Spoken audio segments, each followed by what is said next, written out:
모닝 인사이트 시간입니다. 요일별로 전문가들의 시각 들어보고 있는데요. 목요일인 오늘은 산업에 대한 이야기 해보겠습니다. 함께해 주실 분 이베스트 투자증권의 안회수 연구원님 모셨습니다. 연구원님 안녕하세요. 네, 먼저 저희 철강이나 관련돼서 2차 전지까지 연결해서 이야기를 좀 나눠보겠습니다. 사실 구리나 전력 인프라 여러 가지 부분들이 굉장히 산업이 좀 폭발적으로 수요가 좀 늘어날 것이다라는 기대감 덕분에 많이 올랐다가 최근에는 가격 하락세가 좀 지속되고 있는 것 같습니다. 원인은 어떻게 보시나요? 네, 이제 작년부터 전력 인프라 등 이런 곳에서 수요가 폭발적으로 기대됐던 금속인 구리 가격이 좀 요즘에 많이 하락을 했습니다. 네. 근데 이제 크게 두 가지 이유로 설명을 드릴 수 있는데요. 첫 번째는 공급 과잉 우려와 함께 이제 최근 들어서 LME 구리 재고가 역대 최고치까지 좀 쌓이고 있는 중입니다. 이제 10월 초에 발표된 세계 구리 스터디 그룹이 있어요. 거기에 이제 자료에 따르면 구리는 이제 올해에는 2.7만 톤의 공급 부족이었지만 이제 내년에는 46.7만 톤의 공급 과잉이 예상이 된다고 합니다. 그래서 또 이런 이유를 더 설명을 드리면 페루나 칠레 등에서 신규 광산이 좀 개발되거나 확장되었는데 반면에 이제 금속 수요 1위 국가인 중국에서는 산업이다 부동산 경기가 그동안 계속 부진했기 때문에 좀 수요가 부진한 상황입니다. 그리고 두 번째 가장 큰 이유로는 고금리 환경이 지속되었기 때문인데요. 일단 금속에 대한 투자는 안전자산에 대한 대안으로 좀 발생하기 때문에 이제 실제 산업 수요 말고도 이제 두 번째 수요가 됩니다. 근데 이제 최근에 지속되고 있는 글로벌 금리 상승세로 인해서 달러 가치가 상승을 하다 보면 금속에 대한 투자 수요가 좀 약해지는 원인이 됩니다.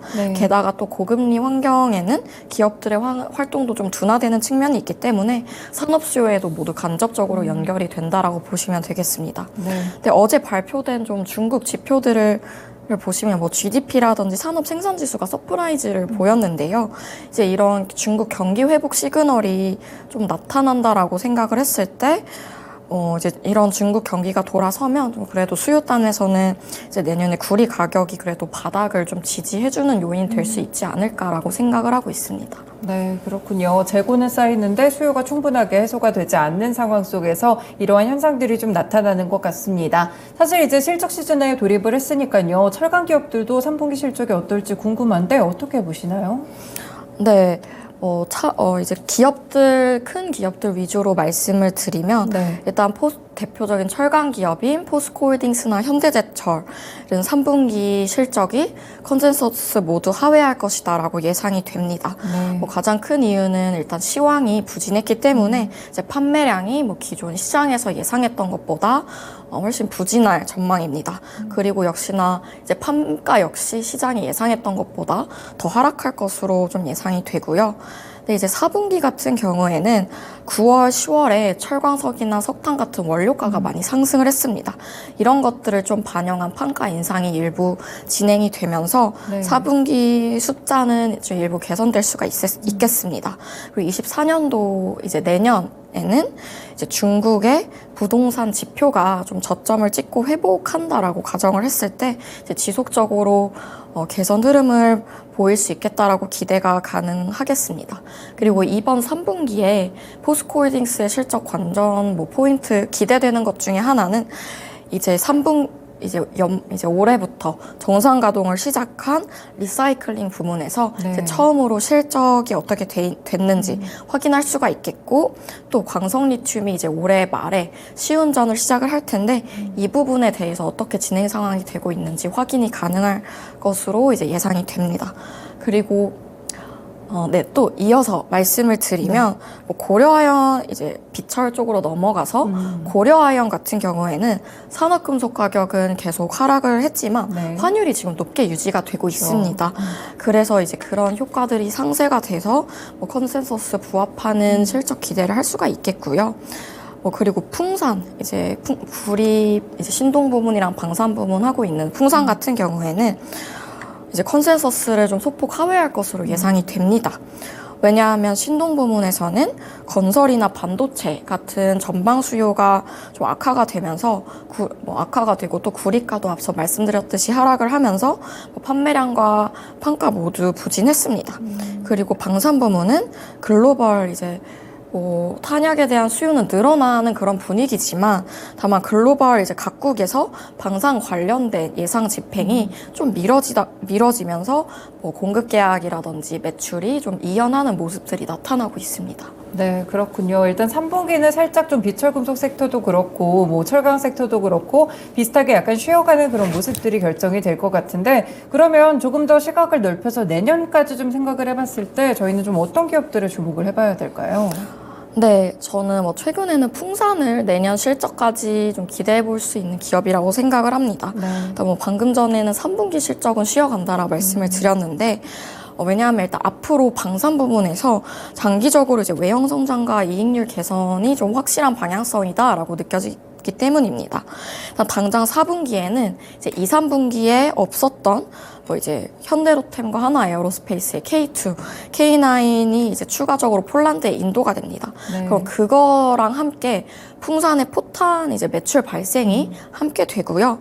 그리고 이제 이뿐만 아니라 풍산은 올해 초에 현대로템이랑 하나에어로스페이스 향으로 대구경 탄약 중장기 공급 계약을 맺었습니다. 근데 이제 이게 이제 우리나라가 폴란드 향으로 1차 수출 이행 계약 맺었던 전체 현대로템의 K2 뭐 180대 그리고 하나에어로스페이스의 K9 212문에 모두 대응하는 포탄 물량은 아닙니다. 네. 그렇기 때문에 뭐 추가적인 공급 계약도 가능성이 있다라고 보고 또 폴란드에서도 지속적으로 이제 늘어날 그런 포탄 수요를 위해서 이제 풍산에게 현지에 공장을 좀 설립해 달라 이런 요구를 하면서 함께 좀 논의 중인 것으로 파악을 하고 있습니다. 그렇기 때문에 현재 뭐 시장 추정치보다 앞으로의 방산 부분에서 동사의 실적 업사이드가 좀 열려 있지 않나라고 저는 판단하고 있습니다. 네, 그렇군요. 사실 국회에서 이제 폴란드 방산 수출 지연의 원인이 됐던 게 이 수출입은행의 자본금 한고였는데 이 부분을 또 상향을 한다고 하더라고요. 그러면 좀 수출길이 조금 더 크게 열릴 수 있을까요? 네, 뭐 이쪽 이제 아무래도 가장 큰 장애물이었던 부분이 해결이 되다 보면 이제 현대로템이나 하나에어로 다른 방산 기업들의 그런 수출이 늘어나고 당연히 풍산의 포탄 매출도 함께 발생할 가능성이 높다라고 보고 있습니다. 네, 그렇군요. 그리고 다음으로 이제 최근에 보면은 유럽연합에서 이제 10월 1일부터 시행을 한 것이 있습니다. 바로 탄소 국경 조정 제도라는 게 있었는데 이 부분에 대해서는 국내 철강 업체들은 어떤 영향을 받게 될까요? 네, 일단 그 탄소 국경 제도라고 하면은 그 적용되는 제품군이 6개가 있는데 네. 그 중에 철강이 있습니다. 그래서 제품 생산 시에 발생한 탄소에 대해서 뭐 비용을 부과한다라는 제도인데요. 일단은 뭐 25년 말까지는 전환 기간이다라고 해서 네. 무상할당 제도가 적용이 됩니다. 그래서 인증서 구매는 안 해도 되고 그냥 관련 수입 보고서만 제출을 하면 되는데요. 일단 그래서 가장 국내 기업들이 먼저 직면한 부담은 이 수입 보고서를 제출을 해야 된다는 겁니다.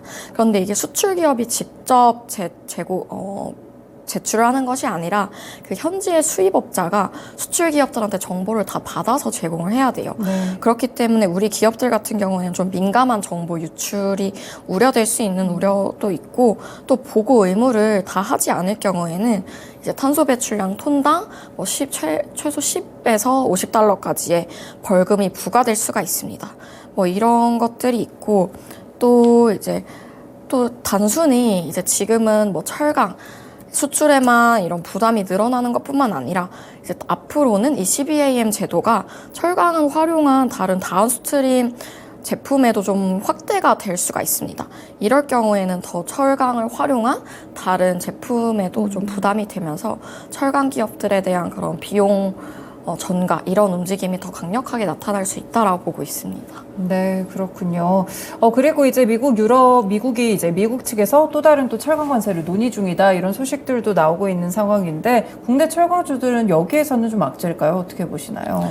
네, 뭐 방금 말씀드린 그런 탄소 국경제도뿐만 아니라 비슷한 글로벌 움직임들이 나타나고 있습니다.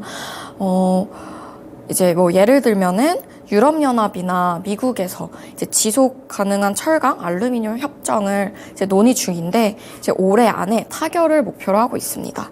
이제 철강이나 알루미늄의 제품에 대해서 이제 시장에 그런 과잉 공급에 대응을 하고 또 저탄소 철강과 생산의 교육을 좀 촉진시키기 위한 목적인데요. 네. 일단 뭐 미국이랑 유럽 연합이 좀 주도를 하고 있고 이런 부분에서 뭐 시장 모니터링이라든지 뭐 관세 부과 방식 아니면 탄소 배출 산정 방식에 대해서 이제 협력을 할 계획입니다.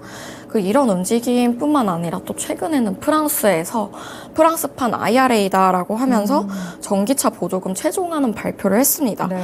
그래서 이제 그 전기차를 생산하는 데 있어서 전 밸류 체인에 걸쳐서 탄소 배출량을 이제 모두 모니터링을 하고 그거에 대해서 이제 차등적으로 보조금을 지급하겠다라는 것인데 이제 미국이나 유럽의 철강 기업들은 전기로 생산 설비 비중이 높습니다.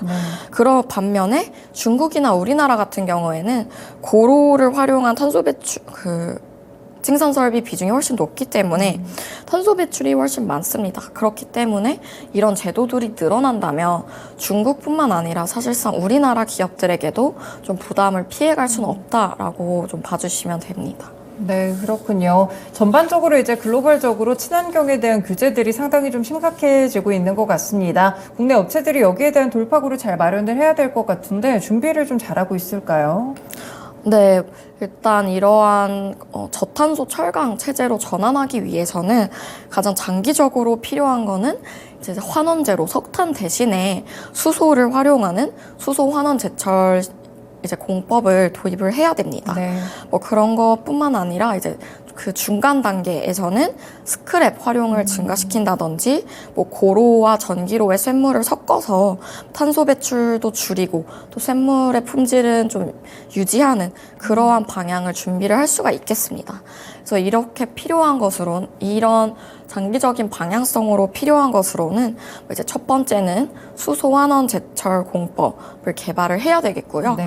여기에서 가장 뭐 큰 두각을 나타내는 우리나라 기업은 포스코입니다.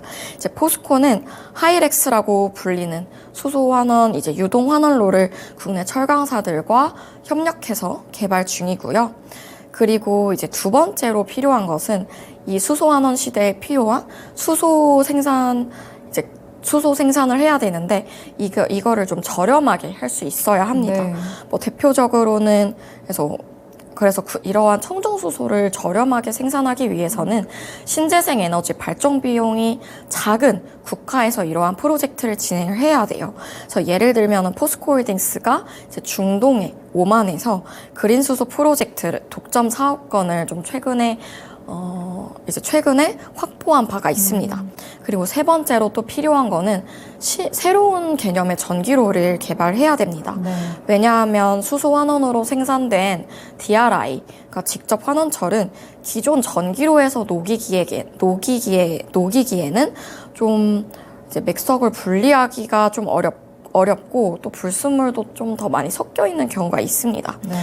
그래서 이러한 새로운 전기로를 개발하는 움직임에서는 현대제철이 이미 가지고 있는 이런 뛰어난 전기로 역량을 바탕으로 이제 하이큐브라고 하는 새로운 전기로를 좀 구상을 하고 있다라고 좀 말씀을 드리고 있습니다. 네, 일단 국내 철강 기업들도 역시나 이런 친환경 규제들에 대응하기 위해서 여러 가지 기술들을 개발하고 있다는 점을 함께 살펴드렸습니다.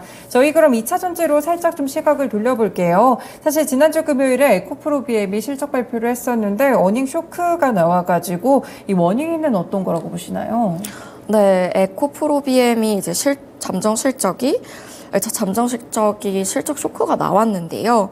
근데 지난 2분기에 가이던스를 이제 3분기에 대해서 가이던스를 줄 때 판가는 메탈가락에 따라서 약 10% 내외의 네. 하락, 그리고 판매량은 지속적으로 이제 이 전기차향, ESS 향으로의 출하량 증가로 인해서 20% 내외의 증가로 가이던스를 준 바가 있습니다. 네. 그런데 이제 판매량 이제 그렇게 주었는데요. 근데 이제 잠정 실적의 어닝 쇼크에 대해서는 아직 자세한 원인은 공식적으로 나온 것은 없습니다. 그런데 아마도 실적 컨센서스 하회의 주된 원인은 아마 판매량 부진이 가장 큰 원인이었을 것이다라고 예상이 되고 있습니다.